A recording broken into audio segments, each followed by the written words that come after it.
டெல்லியிலிருந்து சென்னை வந்தடைந்த கழக பொதுச் செயலாளரும் எதிர்க்கட்சித் தலைவருமான புரட்சித் தமிழர் எடப்பாடி கே பழனிசாமிக்கு சென்னை விமான நிலையத்தில் கழக நிர்வாகிகள் உற்சாக வரவேற்பளித்தனர். செங்கல்பட்டு மேற்கு மாவட்ட செயலாளர் சிட்லப்பாக்கம் ராஜேந்திரன் மற்றும் சென்னை புறநகர் ஆலந்தூர் தொகுதி கழக நிர்வாகிகள் உற்சாக வரவேற்பளித்தனர். நீலகிரியில் ஆவின் பொருட்கள் அதிக விலைக்கு விற்கப்படுவதாக நுகர்வோர் பாதுகாப்பு சங்கம் குற்றம் சாட்டியுள்ளது. பிற மாவட்டங்களில் 22 ரூபாய்க்கு விற்பனை செய்யப்படும் 1/2 லிட்டர் ஆவின் பால் நீலகிரியில் 27 ரூபாய்க்கும், 1/2 லிட்டர் தயிர் 35 ரூபாய்க்கு பதிலாக 43 ரூபாய்க்கும் விற்கப்படுவதாக கூறப்படுகிறது. ஆவின் பொருட்கள் விற்பனையில் நடைபெறும் முறைகேடுக்கு எதிராக நுகர்வோர் நீதிமன்றத்தில் வழக்கு தொடர்ந்துள்ளதாக நுகர்வோர் பாதுகாப்பு சங்கம் தெரிவித்துள்ளது. விழுப்புரத்தில் நீட் தேர்வு மையங்களில் மாணவர்கள் மற்றும் பெற்றோர்களுக்கு அடிப்படை வசதிகள் செய்து தரப்படவில்லை என குற்றச்சாட்டு எழுந்துள்ளது. 9 தேர்வு மையங்களில் 5000த்திற்கும் மேற்பட்ட மாணவ மாணவியர் தேர்வை எழுதிய நிலையில் குடிநீர், வாகன நிறுத்துமிடம் உள்ளிட்ட அடிப்படை வசதிகள் முறையாக செய்து தரப்படவில்லை என கூறப்படுகிறது. தேர்வு மையத்திற்கு அருகே வாகனங்களை நிறுத்தக்கூடாது என காவல்துறையினர் தெரிவித்ததால் வாகனங்களை நிறுத்த இடமில்லாமல் பெற்றோர்கள் அவதியடைந்தனர். நாடாளுமன்ற தேர்தலுக்கு முன்பு தாம்பரம் ரயில் நிலையத்தில் 4 கோடி ரூபாய் பறிமுதல் செய்யப்பட்ட வழக்கில் பாஜக மாநில தொழில்துறை பிரிவு தலைவர் கோவர்தனிடம் விசாரணை நடத்த சிபிசிஐடி போலீசார் திட்டமிட்டுள்ளதாக தகவல் வெளியாகியுள்ளது. இதுவரை இந்த வழக்கு தொடர்பாக 10க்கும் மேற்பட்ட நபர்களிடம் சிபிசிஐடி போலீசார் விசாரணை மேற்கொண்டதாகவும் அவர்கள் அளித்த வாக்குமூலத்தின் அடிப்படையில் நயினார் நாகேந்திரனுக்கு சம்மன் அளிக்க முடிவு செய்துள்ளதாகவும் கூறப்படுகிறது. ஈரோடு அருகே அரசு பேருந்தின் பின்சக்கரம் ஏறியதால் 75 வயது மூதாட்டியின் கால்கள் துண்டாயின. பவானி புதிய பேருந்து நிலையத்தில் சித்தோடு செல்வதற்காக காத்திருந்த மூதாட்டி ரத்னம் தவறுதலாக வேறு ஊருக்கு செல்லும் அரசு பேருந்தில் ஏறியுள்ளார். இதனால் நடத்துனர் மூதாட்டியை அவசரமாக கீழே இறக்கிவிட்டார். அப்போது அந்த பேருந்தின் பின்சக்கரம் மூதாட்டியின் கால்கள் மீது ஏறியது. காயமடைந்த மூதாட்டி ரத்னம் மருத்துவமனையில் அனுமதிக்கப்பட்டுள்ளார். இந்த நிலையில் அலட்சியமாக செயல்பட்ட விடியா அரசின் பேருந்து நடத்துனர் மீது நடவடிக்கை எடுக்குமாறு பொதுமக்கள் வலியுறுத்தியுள்ளனர். கன்னியாகுமரி நாகர்கோவில் அருகே பொழிக்கரை கிராமத்தில் கடல் நீர் ஊருக்குள் புகுந்ததால் மீனவ மக்கள் வீட்டை விட்டு வெளியேறும் நிலைக்கு தள்ளப்பட்டுள்ளனர். அரபிக்கடல் பகுதிகளில் கடல் சீற்றமும் கொந்தளிப்பும் ஏற்பட்டுள்ளது. இந்த நிலையில் தடுப்புச் சுவர் கட்டித்தர அரசாணை வெளியிட்டும் விடியா திமுக அரசு எவ்வித பணிகளையும் மேற்கொள்ளாததால் ஊருக்குள் கடல் நீர் புகுந்துள்ளதாக மக்கள் குற்றம் சாட்டியுள்ளனர்.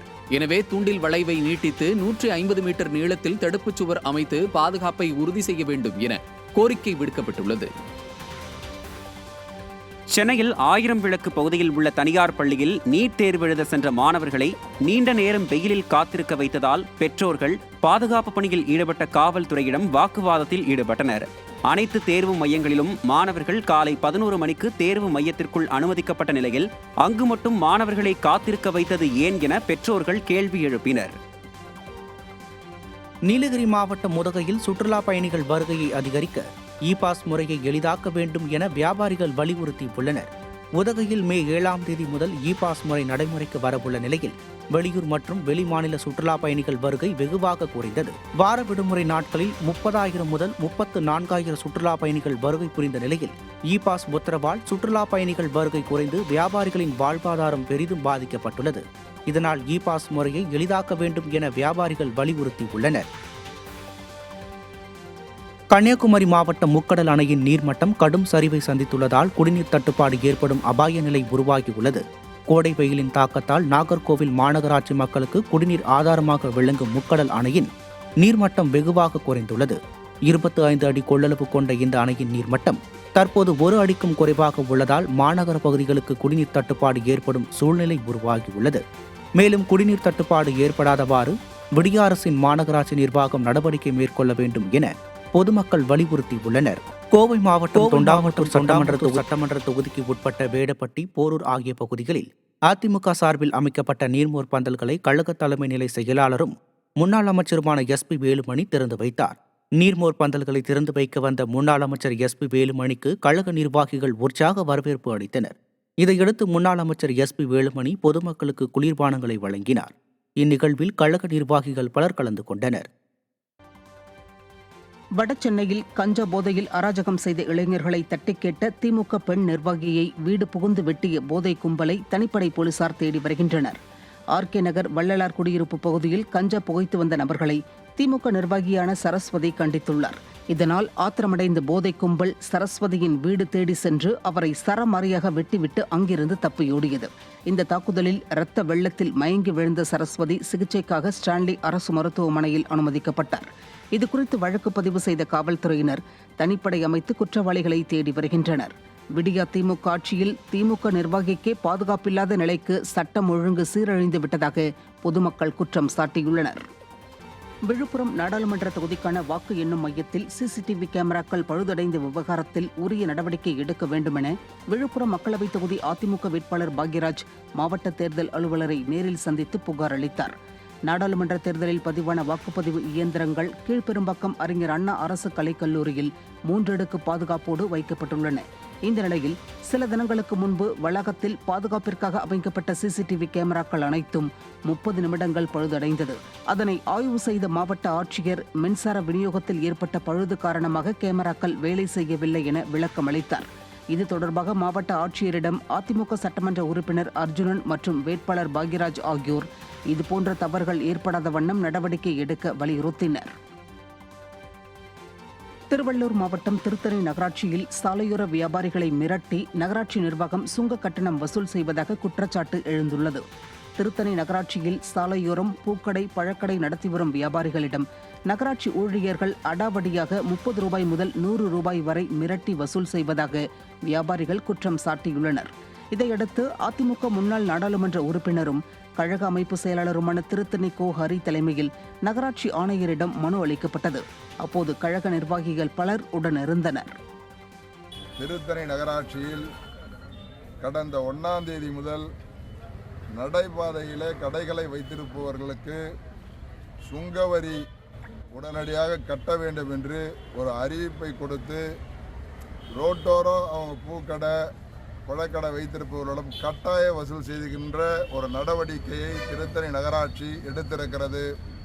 கடந்த 10 ஆண்டு காலம் அனைத்து இந்திய அண்ணா திராவிட முன்னேற்ற கழகத்தினுடைய ஆட்சியில் இது போன்ற கடைகளுக்கு எந்த விதமான சுங்கவரியும் யாரிடத்திலும் நகராட்சி ஊழியர்கள் பெற்றதில்லை.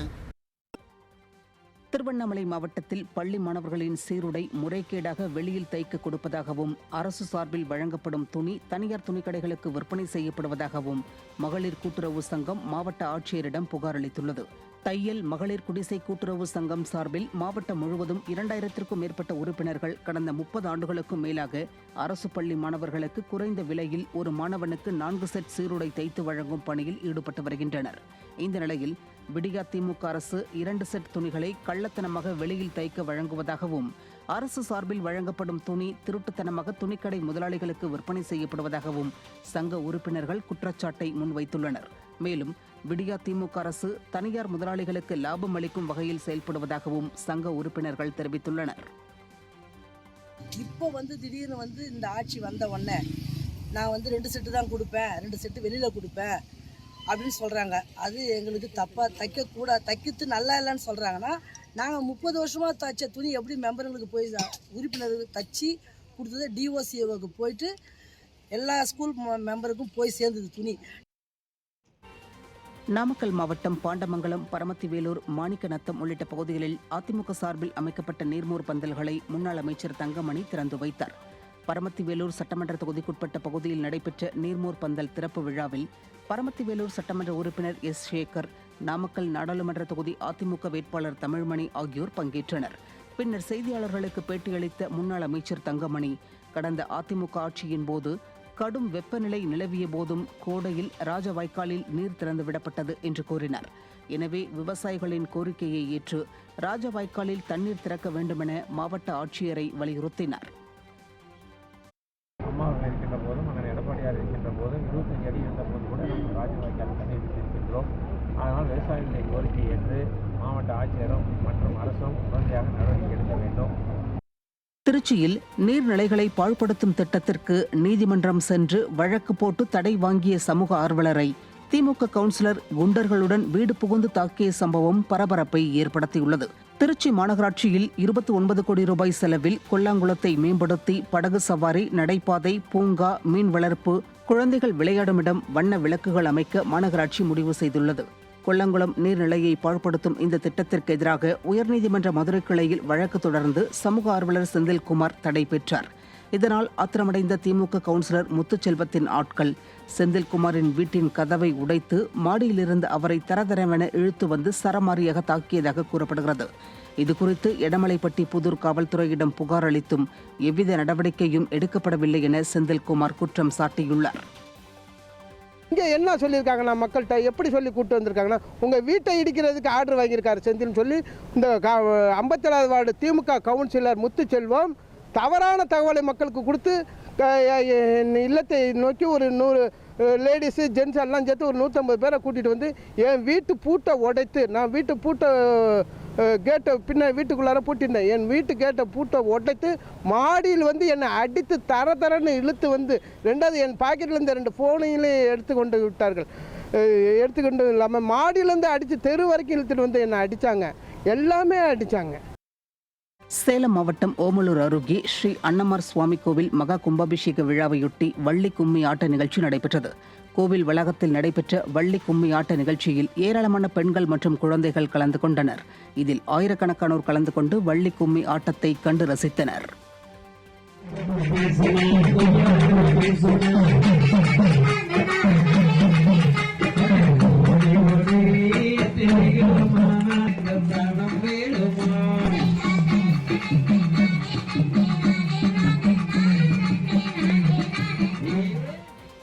சென்னை மாநகரை அழகுபடுத்தும் நோக்கத்தோடு அதிமுக ஆட்சியில் மேம்பால தூண்களில் அமைக்கப்பட்ட பசுமை செடிகள் விடிய ஆட்சியில் முறையாக பராமரிக்கப்படாததால் கருகி வருகின்றன. கடந்த அதிமுக ஆட்சி காலத்தில் சென்னை எழும்பூர் பாண்டியன் சாலை பாலம், மியூசிக் அகாடமி அருகே உள்ள ராதாகிருஷ்ணன் சாலை மேம்பாலம், திருமங்கலம் மேம்பாலம் என அனைத்து முக்கிய மேம்பாலங்களின் கீழ் உள்ள தூண்களில் இதுபோன்ற செடி ரகங்கள் நடப்பட்டு பராமரிக்கப்பட்டது. ஆனால் கடந்த 2021ஆம் ஆண்டு ஆட்சிக்கு வந்த விடியா திமுக அரசு பசுமை செடிகளை முறையாக பராமரிக்காததால் காய்ந்து கருகிய நிலையில் காட்சியளிக்கின்றன.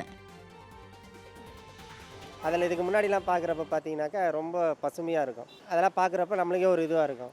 ஆனால் இப்போ பார்த்தீங்கன்னாக்கா எந்த ஒரு பாலத்துக்கு கீழே ஒரே ஒரு செடி கூட இதுவாக இல்லை, பசுமையாக இல்லை. இப்போ நான் நிற்கிறது பேந்தியன் ரோடு பிரிட்ஜு, அது கீழே இருக்கிற அத்தினி பிரிட்ஜு கீழே இருக்கிற தூணில் இருக்கிற இது பார்த்தீங்கன்னா ஒரே ஒரு செடினா உயிரோடு இருக்கா பார்த்துங்க.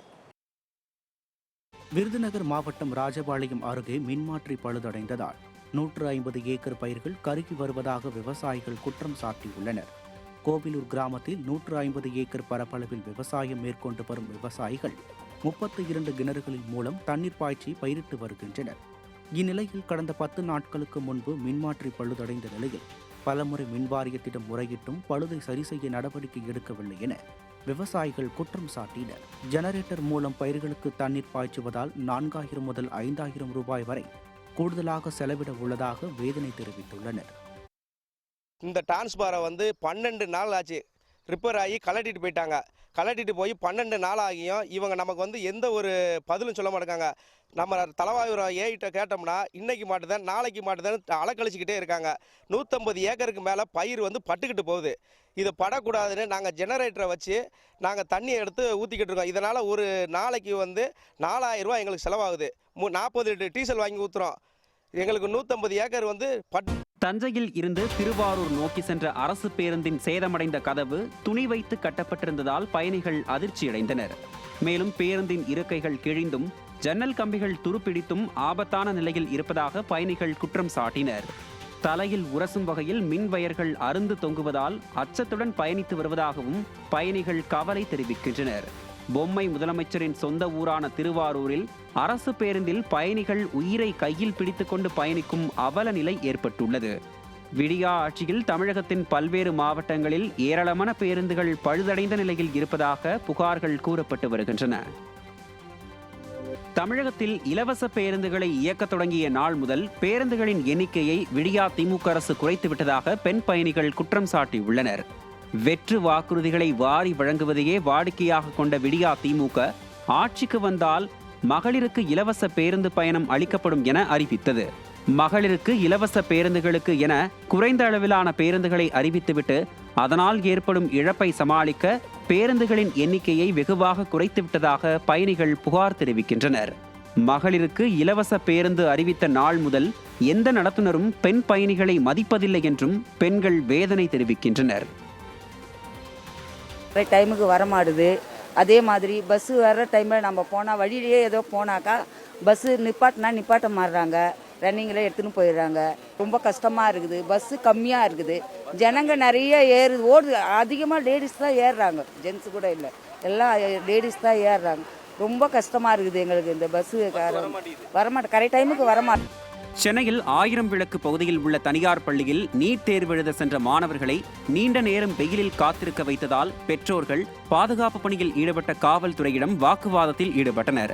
அனைத்து தேர்வு மையங்களிலும் மாணவர்கள் காலை 11 மணிக்கு தேர்வு மையத்திற்குள் அனுமதிக்கப்பட்ட நிலையில் அங்கு மட்டும் மாணவர்களை காத்திருக்க வைத்தது ஏன் என பெற்றோர்கள் கேள்வி எழுப்பினர்.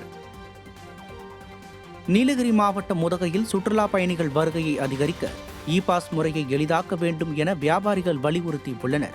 உதகையில் மே 7ஆம் தேதி முதல் இ-பாஸ் முறை நடைமுறைக்கு வரவுள்ள நிலையில் வெளியூர் மற்றும் வெளிமாநில சுற்றுலா பயணிகள் வருகை வெகுவாக குறைந்தது. வார விடுமுறை நாட்களில் 30,000 முதல் 34,000 சுற்றுலா பயணிகள் வருகை புரிந்த நிலையில் இ-பாஸ் உத்தரவால் சுற்றுலா பயணிகள் வருகை குறைந்து வியாபாரிகளின் வாழ்வாதாரம் பெரிதும் பாதிக்கப்பட்டுள்ளது. இதனால் இ-பாஸ் முறையை எளிதாக்க வேண்டும் என வியாபாரிகள் வலியுறுத்தி உள்ளனர். கன்னியாகுமரி மாவட்டம் முக்கடல் அணையின் நீர்மட்டம் கடும் சரிவை சந்தித்துள்ளதால் குடிநீர் தட்டுப்பாடு ஏற்படும் அபாய நிலை உருவாகியுள்ளது. கோடை வெயிலின் தாக்கத்தால் நாகர்கோவில் மாநகராட்சி மக்களுக்கு குடிநீர் ஆதாரமாக விளங்கும் முக்கடல் அணையின் நீர்மட்டம் வெகுவாக குறைந்துள்ளது. 25 அடி கொள்ளளவு கொண்ட இந்த அணையின் நீர்மட்டம் தற்போது 1 அடிக்கும் குறைவாக உள்ளதால் மாநகர பகுதிகளுக்கு குடிநீர் தட்டுப்பாடு ஏற்படும் சூழ்நிலை உருவாகியுள்ளது. மேலும் குடிநீர் தட்டுப்பாடு ஏற்படாதவாறு விடிய அரசின் மாநகராட்சி நிர்வாகம் நடவடிக்கை மேற்கொள்ள வேண்டும் என பொதுமக்கள் வலியுறுத்தியுள்ளனர்.